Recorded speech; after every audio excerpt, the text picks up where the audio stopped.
আমরা এখন ওয়াকআউট করছি। পরে আমরা যখন বললাম যে সংবিধান সংশোধন কমিটি নামে কোনো কমিটি হওয়ার কোনো বিধান নেই, আমরা পরে শুনলাম যে এটার আগে একটা বিশেষ শব্দ বসানো হয়েছে। সেই বিশেষটা এখানে পাশ করা হয়েছে কিনা আমি জানি না। একটা কমিটি যদি আসলে এই হাউস থেকে পাশ করানো হয় তাহলে তার প্রত্যেকটি অক্ষরও এখান থেকে পাশ করাতে হবে, সেটা তো হয় না। ওইটার পক্ষে আমরা ছিলাম না, এটা বড় কথা না। আমি বলছি যে এখানে প্রসিডিওরটাও মেনটেন করা হয়নি।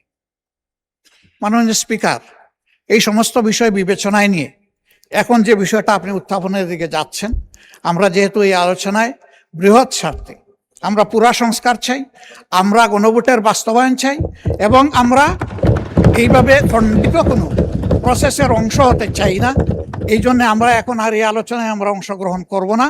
এই পর্বে আমরা সংসদ থেকে বিদায় নিচ্ছি। আমরা আবার ওয়াকআউট করছি। আমরা আবার যখন উপযুক্ত তখন ইনশাল্লাহ আমরা আসব, অংশগ্রহণ করব, জনগণের পক্ষে কথা বলবো। 4টা নোটিশ আমরা জমা দিয়েছি। আমরা আশা করব সেই নোটিশগুলা জনস্বার্থে, জনদুর্ভোগ নিরসনের স্বার্থে সেই নোটিশগুলা আলোর মুখ দেখবে। এই সংসদে আলোচনার সুযোগ আমরা পাবো। মাননীয় স্পিকার, আমাকে সময় দেওয়ার জন্য আপনাকে ধন্যবাদ। আমরা এখন ওয়াকআউট করছি।